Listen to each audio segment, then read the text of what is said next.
Hello, hello, hello. This is Gresh from the I Am CEO podcast, and I have a very special guest on the show today. I have Jinny O of WANDR and UXAuditCo. Jinny, it's awesome to have you on the show. Thanks for having me. Excited to be here. No problem. Super excited to have you on. And what I want to do is just read a little bit more about Jinny so you can hear about all the awesome things that she's doing. And Jinny is a world traveling entrepreneur who currently lives a fully nomadic lifestyle and does not have a place she calls home. She's the founder of WANDR, an award-winning product strategy and UX design firm, and UXAuditCo, which produces usability audit reports for SaaS companies. Both companies have operated location independent with remote employees from around the world. She shares her experiences of running her companies fully remote in her new podcast called Remote CEOs. Jinny is most well known for her story on LinkedIn about funding her employees' salaries on her personal credit card for the first 6 months of the business, a story that has reached over 20 million views worldwide in just a matter of a week. Jinny, are you ready to speak to the I Am CEO community? Yes, I am. Very excited. Me too. I'm super excited too. And what I wanted to do is kick everything off by hearing about what I call your CEO story and what led you start your business. Sure. So things have been pretty much organic. So when I was in grad school, I was building out, e-commerce stores and personal blogs here and there, and just getting a feel for the water of building out my own, websites. And then when I was in grad school, that was the first time that I was getting into building out a mobile application, and was working on that throughout the year. And when I finished, I was trying to fundraise for that startup. And long story short, what happened was, I had to close down that startup. Didn't work out. I couldn't raise enough money. And I got to a point where, I was a little bit demoralized, feeling like, I failed at something and I wasn't really sure what I wanted to do next. And the only thing that was really clear in my head was I wanted to have my own startup again, and I wanted to travel. Those were the only two things that I was really clear on.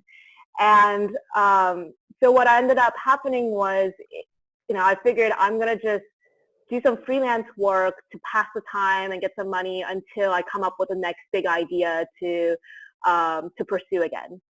And honestly, that big idea just never came. And I just continued freelancing, and one client led to another. Projects became bigger, and I had to start hiring for help. And a couple years of that, and realized, hey, I'm no longer a freelancer. I'm actually running a business, and incorporated WANDR in June of 2016. So we'll be 3 years old in just a couple months, and then launched UXAuditCo just recently. So everything has kind of come organically for me. Nice. I absolutely love that. It's funny. I always say how the universe sometimes kind of pushes you in the way, in the direction sometimes you're not expecting to go, but sometimes it just kind of happens like that. It kind of sounds like that's what happened on your end.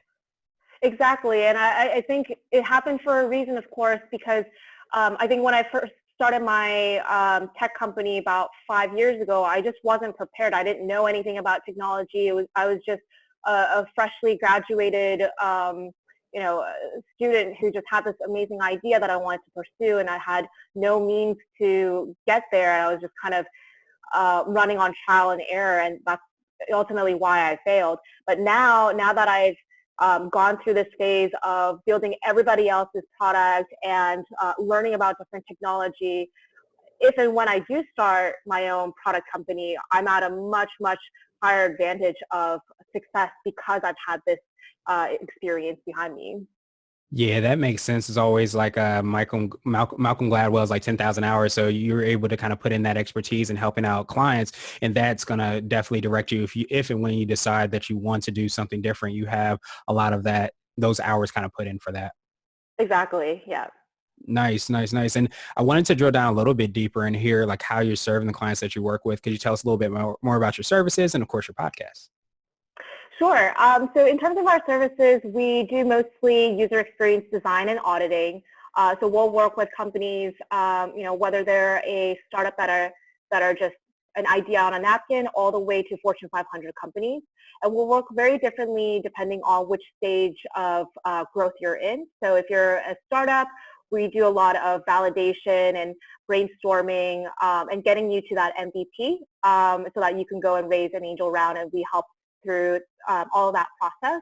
And then if you're an enterprise client, we do a lot of auditing, usability testing, and design work as kind of like an extension to their existing team. So a lot of the enterprise companies that we work with, we realize the makeup of those teams are heavily on engineering and not so much resources on usability. And so that's where we kind of plug and play. Yeah, and I've always heard, and definitely correct me if I'm wrong, that it used to be that those two things, engineering, like actually building the product and the design of the project, were two separate things. But now it's becoming a lot more combined where, your usability is how it's designed, but also the design and the function of it is part of the design as well, too. So it's like there's kind of Exactly. hand in hand, it seems like. Exactly. It has to be. And I think in the past, what's been happening was design and development were for sure two separate teams. And the designers would create something beautiful, and then they'll, what I like to call, tossing it over the wall, hoping that the development team will catch it and then implement it. But in reality, it doesn't work that way. The design and the development team have to work collaboratively together. Development has to come in that initial phase, and design has to be throughout the implementation as well. So yeah. No, that makes perfect sense. And I wanted to ask you for what I call like your secret sauce. And could be for you, your organization, or your podcast. But what do you feel kind of sets you apart and makes you unique? I think what sets me and our foundation to the company and the way that I've been growing the team has been this global perspective.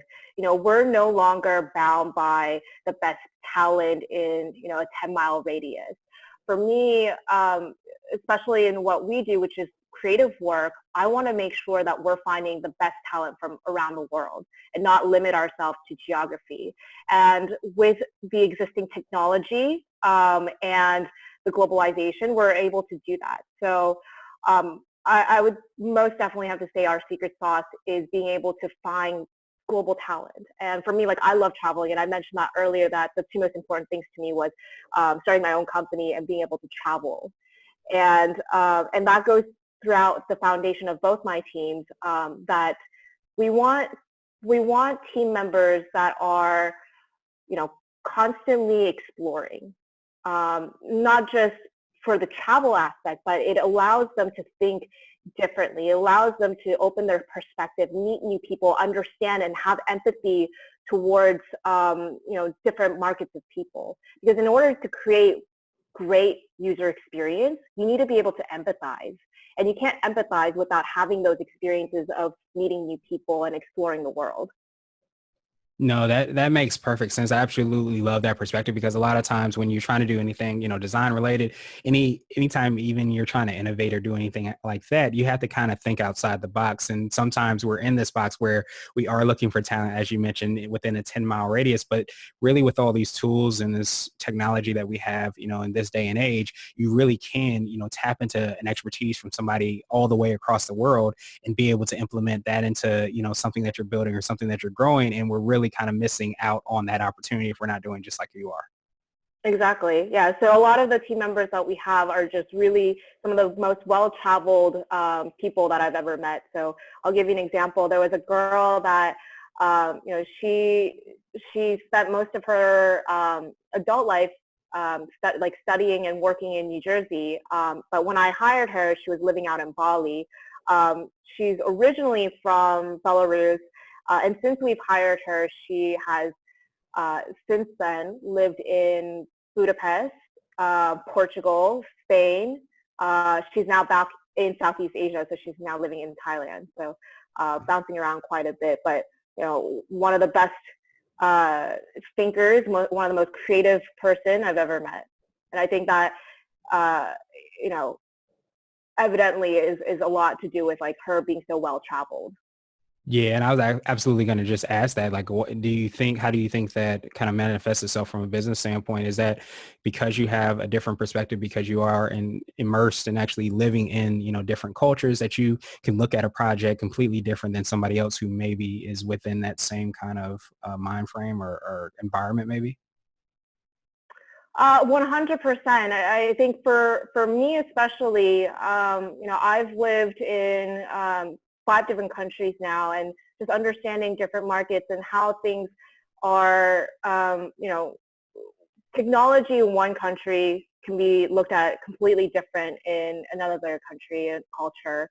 Now I'll give you an example. In another one of our clients, so they are primarily based so they launched their first product in Korea, Mm-hmm. and now they're trying to get that product out into the U.S. market. User experience is going to be completely different for those two markets. And for me, since I understand both the Asian culture and the North American culture, it's easier for our team to help translate what that user journey is going to look like for the American market. Yeah, that makes perfect sense. And I absolutely love that. And I wanted to switch gears a little bit and ask you for what I call a CEO hack. And this might be an app, a book, or a habit that you have, but something that makes you more effective and efficient. Ooh, okay. I like to test around with my schedule. So it's a little bit of compartmentalizing your work. And I haven't found the exact optimal schedule yet, but what has been working for me really well this year is blocking out my Monday, Tuesdays, and Thursdays for meetings, and then leaving Wednesdays and Fridays completely blocked for deep focus work. Because what I've realized is as a CEO, you're pulled in left and right, calls and meetings all day long, and those are so disruptive to what you need to actually get done in your day. And so I block out those 3 days just for all my calls and meetings, and then the other 2 days for deep focus. And that's helped me become so much more effective in, for the lack of terms, getting shit done. Yeah, because it's important to get shit done when you're running a company. So it's important to be able to do that. So anything that can help you to make sure to do that is definitely a great hack. And do you find that because you're able to maybe do and have all that time devoted within like a block or a period, it helps you be more effective? Yeah, 100%. Because I think the average time for someone to actually get focused into a task takes about anywhere from 45 minutes to an hour and a half. And that's being interrupted by calls and meetings. You're really not getting that much focus in. Yeah, and it's important to kind of understand that, understand, human psychology and things that happen, and not trying to combat that, but understand this is how it goes and be able to time block just like you did and you've been doing is definitely, a great hack. So now I wanted to ask you for what I call a CEO nugget. And this is a word of wisdom or piece of advice. Or if you can hop into a time machine, what would you tell your younger business self? There's so many things. Oh my gosh, so many mistakes that I could have avoided. But the one advice that I've been truly living by, and that's helped me propel forward, especially in the recent years, has been to live fearlessly. And I say this because I see a lot of my peers who want to be entrepreneurs, or not even entrepreneurship, but within what they really want to have in their lives. And they allow, society and I guess their norms of thinking to interfere with what they really want to accomplish. They're held back by their fear of, if I do this, then I'm going to be judged by my peers. Or if I pursue entrepreneurship, then I don't have a stable income. How am I going to support myself? But that's all fear. I mean, if we constantly think that way, we're not going to make progress in our lives. Like yes, it makes sense that you want to have some sort of stability before you jump all into entrepreneurship, but that's also opportunity cost, right? Like what if you dove in to what you really want to do, there's a higher chance that you're going to get more out of that than just half-assing it. So long story short, yeah, don't let your fears get in the way of what you really want to accomplish in life. I love And that. believe me, like I'm scared every day. Like every day that I run my business, I'm constantly taking risks. But if I stopped and thought about every single one of them and, allowed my fear to take over, I wouldn't be where I am today. Yeah, and I think, and do you find that I think that's where this kind of idea or this phrase of failing fast as well too, because you get to fail and then you learn quicker. But if you said like you half-ass it rather than something taking 30 minutes, it takes 30 years before Yeah. you actually get it done.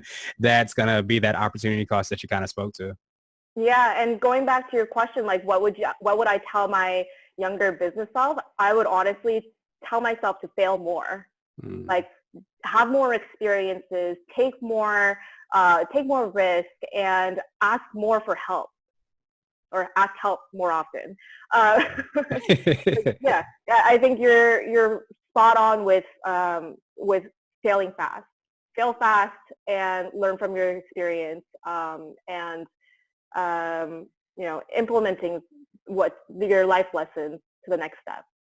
Yeah, absolutely. And being able to tap into the expertise of those mentors or those people that have been able to do it as well too is definitely, a great point that you added as well. So now I wanted to ask you my absolute favorite question, which is the definition of what it means to be a CEO. And we're hoping to have different quote unquote CEOs on this show. So I want to ask you, Jenny, what does being a CEO mean to you? Okay. I like your questions a lot. They Thank you. really get me thinking. Thank you. So I think being a CEO, I mean, for one, you just learn to grow up so fast. I mean, I'm 26 years old, feeling like I'm going on 40. So you learn to take responsibility for your team, and being able to guide them in a vision that nobody else can see. It's you, it's your vision, and you're willing to take, you're willing to eat shit and take the risk and go through all those tough times just for, I guess, just for what you see at the end of the tunnel, that little light at the end of the tunnel. It's a little bit of insanity, but at the same time, it's a really good question, what it means to be a CEO. I think it's a lot to do with leadership, with that vision you have in mind. And you don't know, you don't have certainty whether or not whether you're going to fail or succeed, but you're just so driven by that vision that you're willing to do whatever it takes to get there.